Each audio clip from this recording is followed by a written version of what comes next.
Hello, नमस्कार मित्रों। मैं आपका host and ghost mister Sunil Mundetiya science by Sunil sir के चैनल से आपसे जुड़ा हूँ और आपके लिए बेहतरीन पाठ्य सामग्री लेके आया हूँ और अपने कॉम्पिटिटिव प्रतियोगी परीक्षा और एकेडमिक परीक्षाओं की तैयारी के लिए नस्ते नाबूद होगी। चलिए अपन चर्चा करते हैं।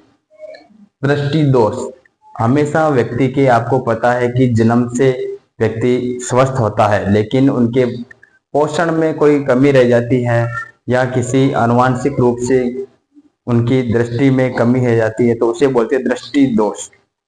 जो न्यूनतम अपने देखने की जो सीमा होती है, न्यूनतम दूरी आंखों से किसी वस्तु की दूरी होती है 25 सेंटीमीटर। अगर वस्तु 25 सेंटीमीटर दूर है तो हमें स्पष्ट दिखाई देगी, और अगर 25 सेंटीमीटर की दूरी पर है वस्तु फिर भी हमें वो स्पष्ट दिखाई नहीं दे रही है तो हम किस दोष से ग्रसित है? दृष्टि दोष से। देखने में हमारे को समस्या आती है, चाहे पास का देखो चाहे दूर का देखो, तो वो समस्याएं, वो रोग दृष्टि दोष के नाम से जाना जाता है। आइए चर्चा करते हैं। दृष्टि दोष की न्यूनतम दूरी 25 सेंटीमीटर होनी चाहिए वस्तु से, तो वस्तु अपने को स्पष्ट दिखाई देगी। और इस दृष्टि दोष के प्रकार सामान्यतः 6 प्रकार होते हैं, लेकिन परीक्षा की दृष्टि से हम 4 प्रकारों का यहाँ पर विस्तृत वर्णन करेंगे। और दृष्टि दोष के प्रथम प्रकार की बात करते हैं, निकट दृष्टि दोष। इनमें नाम के विपरीत गुण है। निकट दृष्टि दोष का मतलब पता है, इसको इंग्लिश में कहते हैं मायोपिया रोग। पूछ सकते हैं परीक्षा में, मायोपिया रोग में किस लेंस का प्रयोग किया जाता है, या मायोपिया रोग में दूर का दिखता है या पास का दिखता है, ये आप कंफ्यूजन नहीं रखें। दूरदृष्टि रोग में आपको देखने को मिलेगा। लेकिन पहले बात करते हैं निकट दृष्टि दोष, जिसे मायोपिया के नाम से जाना जाता है। और इसमें नजदीक का तो सही दिखता है, पास की वस्तु तो पास की अपने को अच्छी दिखती है, लेकिन दूर की वस्तु अपने को स्पष्ट दिखाई नहीं देती है। और ये किस कारण होता है, ये भी कारण पूछ लेते हैं। लेंस की गोलाई, जो नेत्र का लेंस है उसकी गोलाई क्या होती है? बढ़ती है। उसकी गोलाई के बढ़ने से भी, और फोकस दूरी के घटने तक, जो हमारी फोकस दूरी है न्यूनतम 25 सेंटीमीटर बता रखी है, उसके कम होने के कारण भी ये रोग होता है। और इसके निवारण के लिए हमें उपयोग में लिया जाता है वो है उत्तल लेंस। पूछ सकते हैं निकट दृष्टि दोष में किस लेंस का उपयोग किया जाता है, तो उत्तल लेंस। उपयुक्त फोकस दूरी का उत्तल लेंस लगाकर इस निकट दृष्टि दोष या मायोपिया रोग से अपन निजात पा सकते हैं और दृष्टि को सही कर सकते हैं। फिर बात करते हैं दूरदृष्टि रोग। हिंदी में नाम इनके कंफ्यूजन करने वाले हैं, इसलिए इंग्लिश और हिंदी दोनों आप याद रखें। दूरदृष्टि रोग को इंग्लिश में बोलते हैं हाइपरमेट्रोपिया। हाइपरमेट्रोपिया रोग है वही दूरदृष्टि रोग है। इनमें दूर की वस्तु तो सही दिखाई देती है, लेकिन नजदीक की वस्तु क्या है?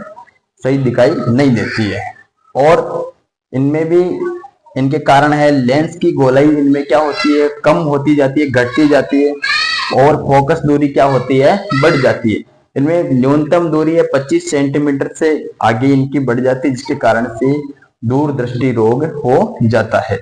इनके निवारण के लिए कौन सा लेंस उपयोग में लेते हैं? दूरदृष्टि रोग के लिए उत्तल लेंस। आपको ध्यान रखना है, निकट दृष्टि दोष या मायोपिया में उत्तल लेंस का प्रयोग किया जाता है, और दूरदृष्टि रोग और हाइपरमेट्रोपिया जिसको इसमें उत्तल लेंस का प्रयोग किया जाता है।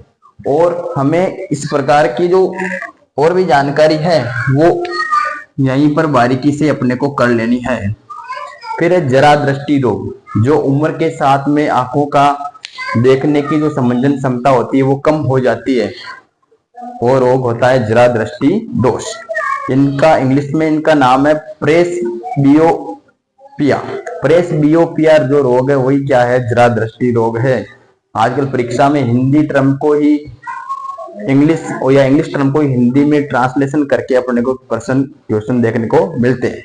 जरा दृष्टि रोग ब्रेसबियोपिया, इसमें ना तो दूर का दिखता है ना ही पास का दिखता है। आंखों की संवेदन क्षमता कम हो जाती है, उनकी लेंस की गोलाई घटती बढ़ती है, या उनकी फोकस दूरी में कमी आने के कारण ये रोग होता है। और ये वृद्धावस्था के समय भी इस रोग को अपन देख सकते हैं। इसका एक ही निवारण है, द्विफोक्सी लेंस, जो बायोफोकल लेंस होता है जिसमें उत्तल अवतल लेंस और अवतल उत्तल लेंस दोनों का ही प्रकार समाहित होता है। ये द्विफोक्सी लेंस का उपयोग करके जरा दृष्टि रोग से आराम कर ले सकते हैं। फिर है दृष्टि वैषम्य। दृष्टि वैषम्य के अंदर इसको हिंदी में दृष्टि वैषम्य के नाम से जानते हैं और इंग्लिश वर्जन है इसका, इंग्लिश जो ट्रांसलेशन है वो विजुअल एस्टिग्मेटिज्म।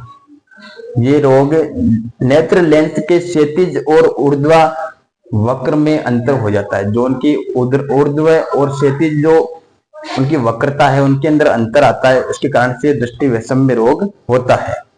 और इनका निवारण हम कर सकते हैं बेलनाकार सिलेंडर जो ग्लास होते हैं उनके उपयोग करने से। हमारी आंखों में जो चश्मे के नंबर है उनमें सिलेंडर नंबर भी आपको डॉक्टर कहता है कि सिलेंडर नंबर आपके बढ़ गए हैं, घट गए हैं, तो हमारी जो नेत्र लेंस की क्षैतिज और ऊर्ध्व जो वक्रता उसमें अंतर आने के कारण ये रोग होता है। इस मेरी छोटी सी लघु वीडियो में मैंने आपको दूरदृष्टि दोष इनके बारे में चर्चा की है और ये प्रतियोगी परीक्षाओं की दृष्टि से भी महत्वपूर्ण कंटेंट टॉपिक था, जिसको मेरे को लगा कि आप तक ये पहुंचाना जरूरी है, क्योंकि आने वाली सीईटी के एग्जाम हो चाहे कोई से भी एग्जाम हो, सब में ये कंटेंट सामग्री आपके लिए महत्वपूर्ण रहेगी। आगे भी मेरी वीडियो को आप देखते रहें, मेरे चैनल को लाइक सब्सक्राइब फॉलो करें, जिससे मेरा भी मनोबल बढ़े और आपको मैं अच्छे से अच्छे नॉलेज प्रदान करा सकूं। आज तक के लिए इतना ही। जय हिंद।